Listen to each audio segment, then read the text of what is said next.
Hello, hello, hello, and welcome back to Spoonie Games and part 10 of How Am I Gonna Die This Time? Sound of Drop Fall into Poison.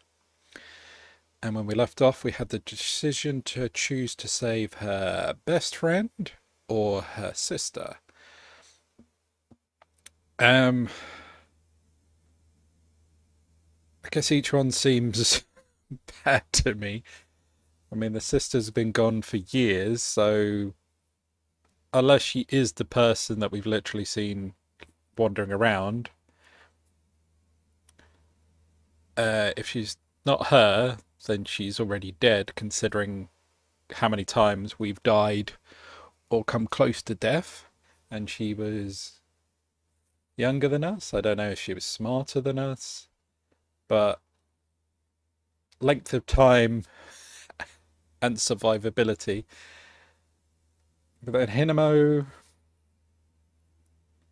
I mean, she was already pretty much dead anyway when we left her. So she might be dead now. So it's possibly dead. Possibly dead. Um,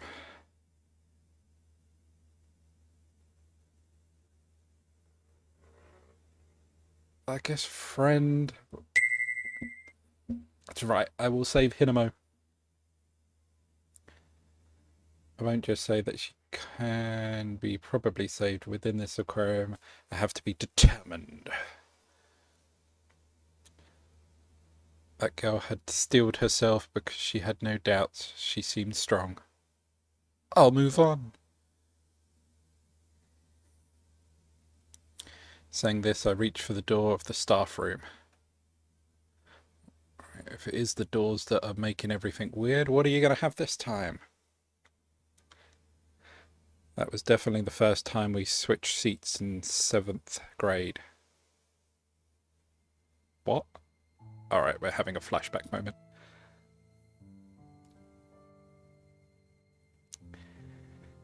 Okay, who will I sit next to? Nakabi-san, was it? I'm gonna butcher all these names. Yeah, her name. When I first entered junior high, I didn't really make an effort to talk to any of my classmates, so I had no friends. Even now, I have anxiety about talking to people I don't know, but it pales in comparison to the way I was the year before last. During free time, I would read books in a corner of the classroom. During lunchtime, I would slowly eat my lunch alone. That was how it was every day. I knew how to keep myself occupied. Sorry. By the way, name. Do you have low blood pressure? No, not really. Well, I'm your neighbour now. Let's get to know each other. Hinamo was the last one in the row closest to the window, and I was next to her.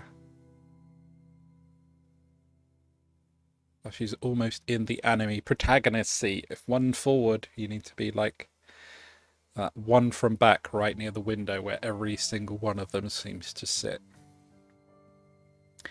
Hinamo ended up with no one else to talk to, so she did all she could to talk to me, or at least that's how I saw it.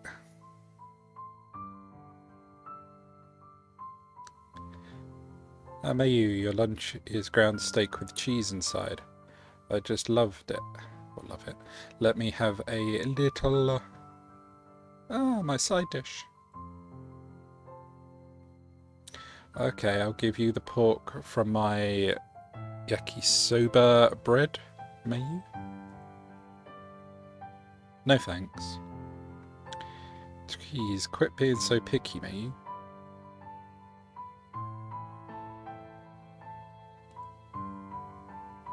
Yeah, Mayu, you are Mayumi-chan, right? So I thought I should just call you Mayu. You remembered my name? This exchange took place 2 days after our seats changed. I still hadn't opened my heart to Hinamo.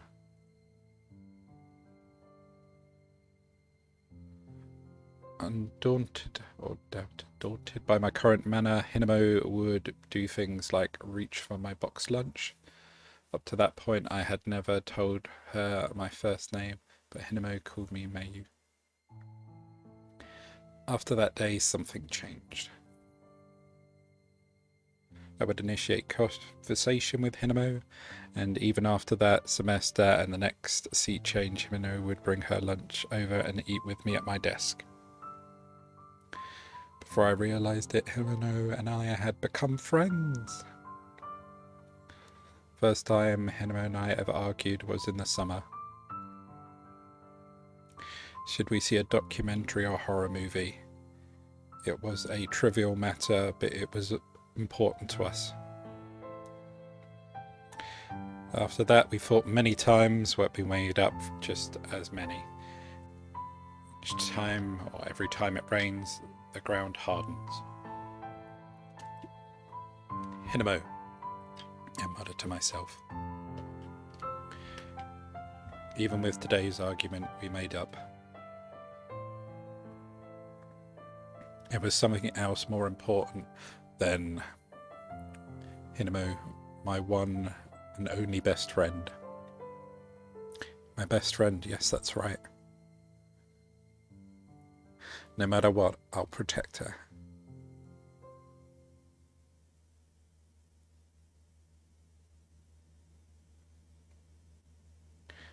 Unless this choice means death. Because she does have parasites. And I think staying with her would have meant parasites infected me.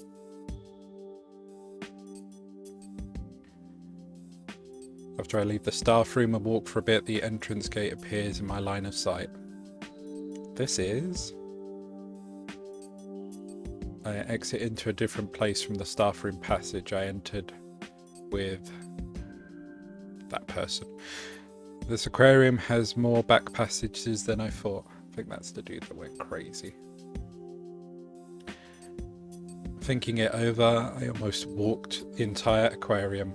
The only places I haven't visited are places for authorised personnel only, and the closed-off deep-sea fish booth. Diagonally across from the area is apparently an authorised personnel only space, the director's office, reachable by going behind the Fish of the World booth. There's a map for authorised personnel to use hanging on the door to the staff room. If I head out from the tunnel tank, I can make something of a shortcut, but I'm still afraid of the flying cutlass fish. Yeah, you don't really want to go that way. We've experienced that. It doesn't end well. Going through the door will probably cause the state of things to change, but I can't handle things getting as bad as the tank breaking or something like that again. If that's the case, I'll have to go by the jellyfish booth. In that room, even if the glass breaks, I know I can deal with it. If I walk carefully, I won't fall. Are you still wearing those other boots? I can't remember if we gave those back. I can't just loaf around here. Oh yeah, it's because Does she take them one off the door? Because didn't we grab a map as well? Closing up the map and starting to walk the gate to the Manten Aquarium appears in my line of sight. I thought it was already in your line of sight. I wonder if I can get out this way. The question born from within me has a simple solution. The girl had said the aquarium was isolated in a different dimension, but she had also said that she had not tested this idea yet.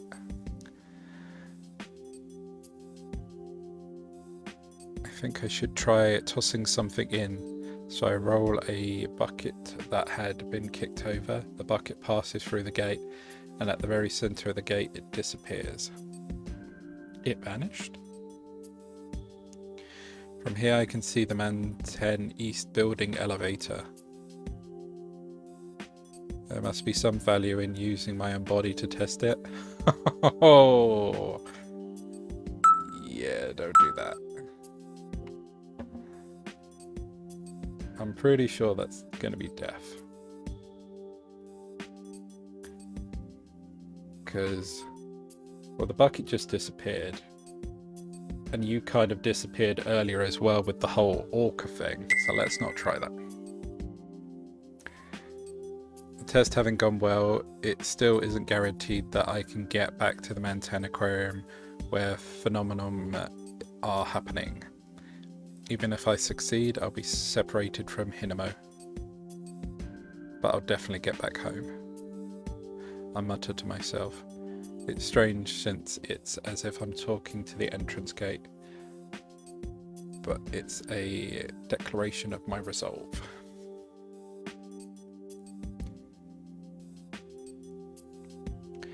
As I move forward, I spot the souvenir shop. Makes sense as I am going back the way I came, but it gives me mixed feelings. Huh? It is there that I witness an unexpected sight.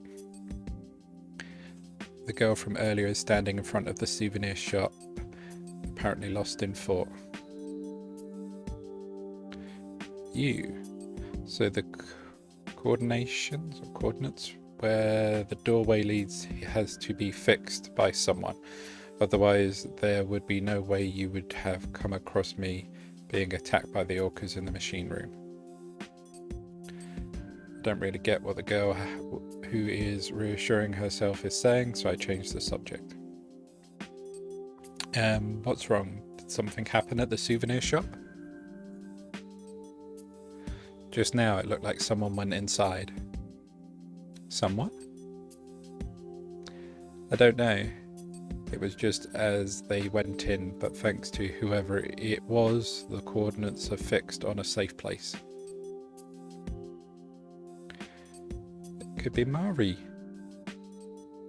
Your missing little sister, right? I'm sorry, but no, it was definitely an adult.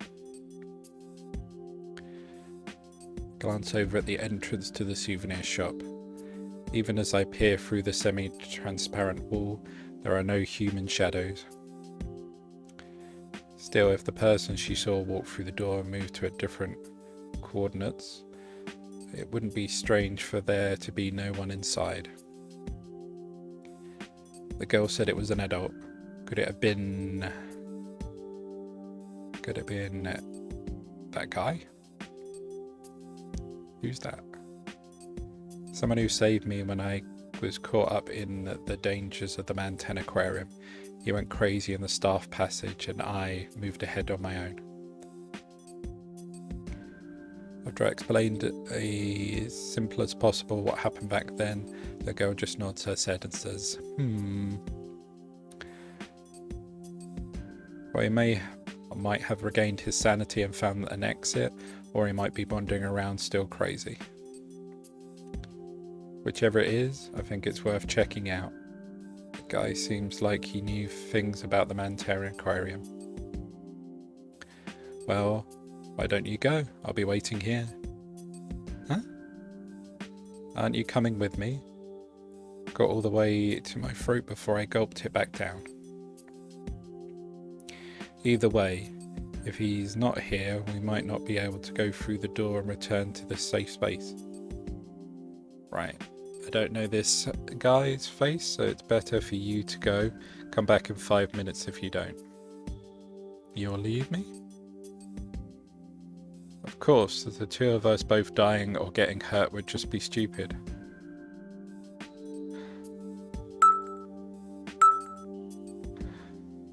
Oh, saying you're mean isn't really gonna do anything, I don't think. She doesn't seem to really care. I just think I should, yeah, I got it. Oh, you're so sincere.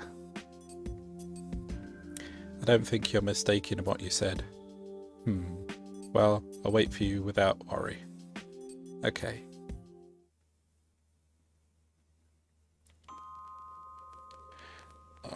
this is going to go bad.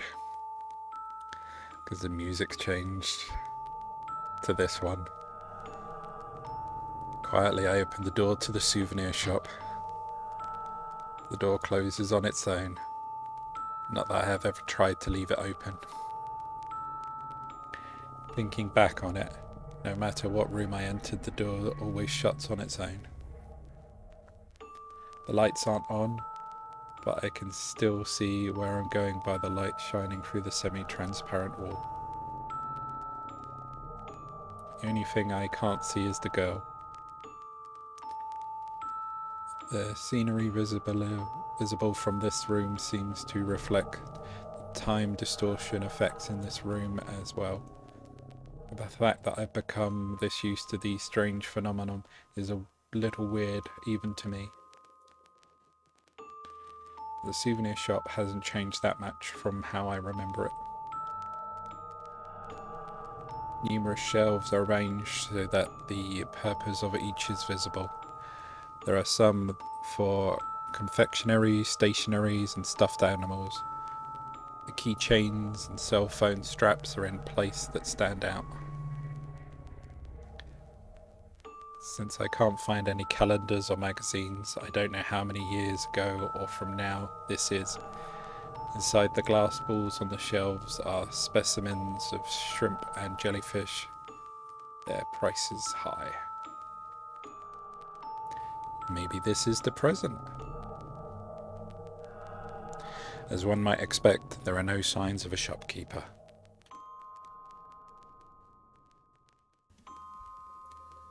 I walk the perimeter of the store in a semicircle.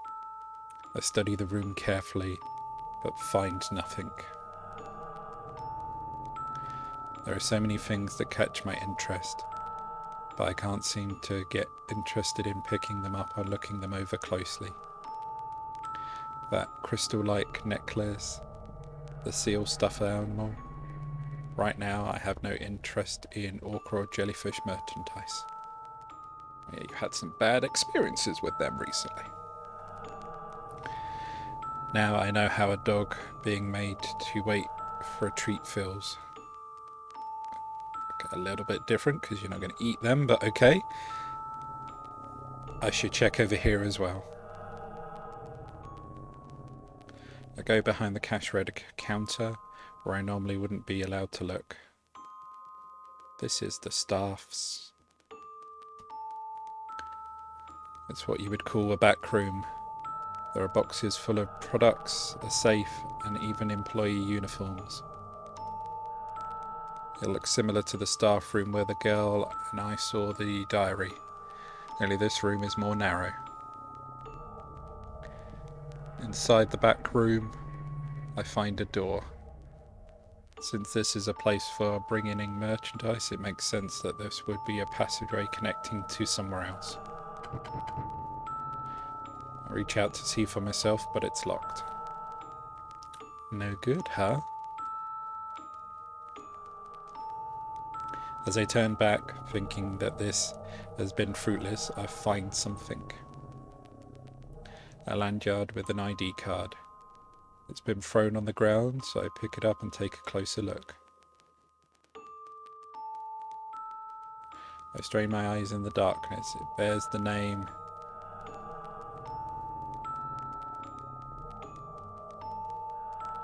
I don't think this option matters, but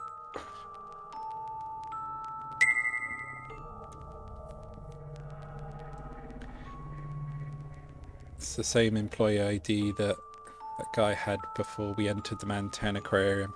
There's no picture on it, so it's just words, but I remember it. The card is spotless. Unexpectedly, he's showing some piety? Okay. So that guy has been here. Does it mean the girl saw was him? The adult that she saw was him? Could it be that he headed for somewhere else from this room? But he was able to lock the door? But if he worked here... Oh no, he worked somewhere else, didn't he? Unless it was open, it's just got a lock from the inside. When I entered the souvenir shop, he was already on the way out, and I only came after he had locked the door. I just missed him. I don't think there's anything else important here. I'll go back and tell that girl. Say that just as I realise it's almost been 5 minutes. I'm so glad this is a safe place. As if in reaction to the fact that I'm leaving, the sound of dull funk echoes. Caw!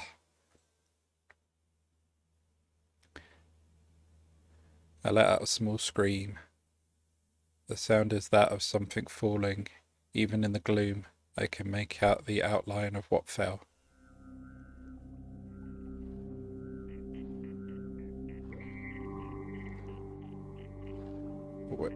It's just a frog. Not what? There shouldn't be frogs in the souvenir shop. The proof of his identity is that the shiny exterior that doesn't belong to any ornament or a toy. It's a large toad. I think it's the approximately named giant toad. The reason I know about this is because a TV show was talking about it recently. The story was about how, in Australia, the toad had been imported for pest control. But before they realised it, its population had increased and was disrupting the ecosystem. Characteristics of this species is a gland on the back of the head that looks like a wart, from which it seems they can eject venom. Oh, great. The venom was cited as the cause for alligators and other native species to be killed. Great. That's right. Poison. Well, the game is saying fall into poison, so... What bad luck, I think, as I clutch my fist. But it's only one. I put a little more space than necessary between us in order to avoid the giant toad. That way, even if there's another lurking nearby, I should be okay. Actually, it looks like we're still in the same shoes we had. The shell's become a wall for me. Even though frogs have the ability to jump, they shouldn't reach that height. It's really loud for being just one toad, making a quack sound rather than the normal croak. Frog noises. Although it's poisonous, hearing its cry in a safe place like this make me think of it as... I can't even get my words out. Make me think of it as cute. Even though I think that, it can't be careless. A plopping sound resonates once more. Toad cries out, going from a death rattle-like sound to a thin breathing, then finally a pause. It soon resumes with an even lower voice than before. What?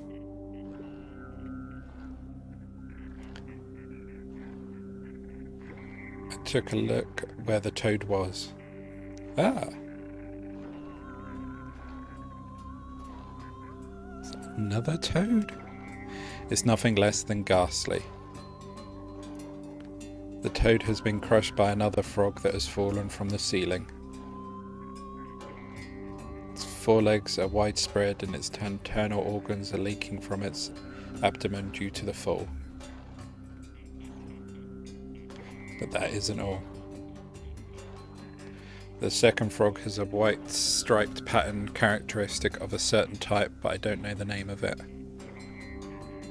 When the other frog fell on the giant toad, it stimulated the gland, so naturally poison leaked out at the edges of its right foot. Its toes are begun melting. Melting? No way. The frog's poison isn't acid. It paralyzes or acts as a neurotoxin. If it gets in your eyes, you can lose your eyesight, but basically it's for catching prey by poisoning it to death. This poison is different and more brutal. However, the second frog is even more menacing. As if taking vengeance for the right leg, it's lost to the poison, it secretes its own venom. The toad's corpse puts up no resistance, its body steadily melting away. I pinch my nose as a mixed stench of the dead body and the acid. Even as my spine grows cold, the room steadily becomes humid, most likely due to the breath of the living creatures in the room. The sight of the frogs melting away from the poison is enough to cause bile to rise up in me for a moment. But there's no way I could look away from it. Beyond the fact that I don't know what's going to happen next, I have to pay attention as I head to the exit. I look up at the ceiling, but there's no sign that I've been followed by any frogs. It's as if they fell from nowhere. If one falls on me, it means this place isn't safe anymore. And it also means you're dead! I speed up as I head to the exit. The reason I don't break into a full run is because I know I might trip or fall at a time like this. Plop, plop, plop. A nearby sound fills me with fear and despair.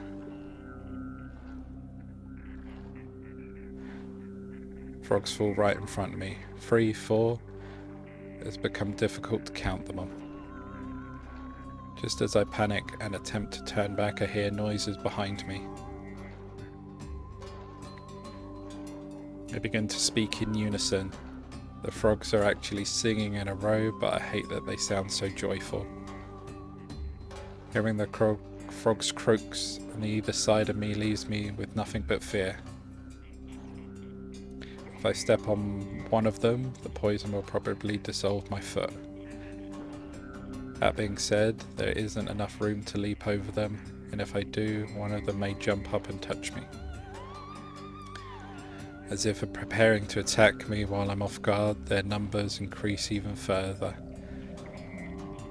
Crowded into such a small space, they are melting each other's body with their poisons. Are we about to fall into poison? It looks like it. I avert my eyes from the damaged frogs. As the danger increases, it's not a tragedy, I can continue to watch. As the amount of bodily fluids on the floor increases, the frogs who step in the puddle of poison have their toes melted off. Then they secrete their own fluids and the cycle repeats. On top of that, there are those whose bodies are melting by their own poison as well, somehow suppressing whatever is welling up inside. I finalize my plan. Over here! I pull some merchandise off the shelf with her hands and make some space.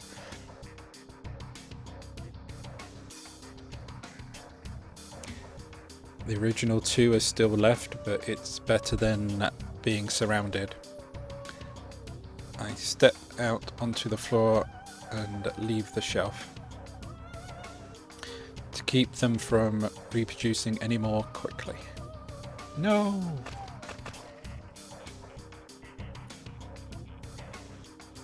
As if they had been laying in wait, numerous frogs fall from every which way.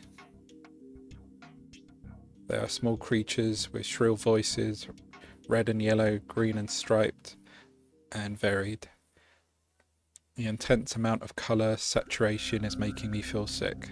Probably all the poison and fumes as well.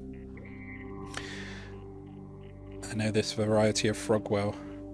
Among poisonous frogs, it is the most infamous type, a poisonous dart frog.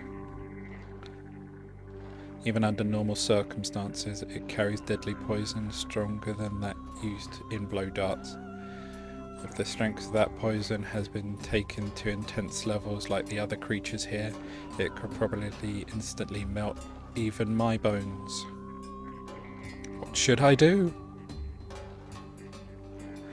There is still distance between the door and I. 3 steps.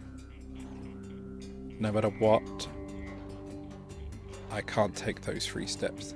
There is nowhere for my feet to land. The floor is covered in the squishy bodies of the frogs and their acidic, poisonous fluids, as well as the corpses of those frogs that have melted themselves. Not knowing where they're coming from, there's nothing that I can do. Even the sweat falling from my forehead seems like venom to me, as some kind of illusion. Shh. I don't want to see it as if nothing else can be done, but.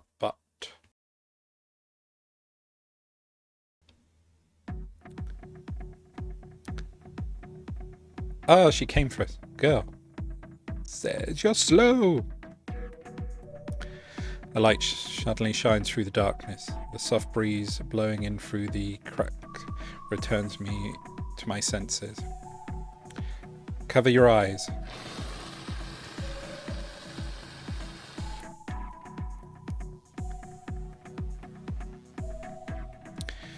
Immediately after saying that, the girl pulls the pin on the fire extinguisher she's holding.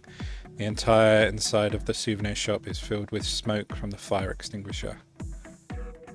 A fire extinguisher? But now we can't jump over the frogs. I can see what's going on. This isn't all.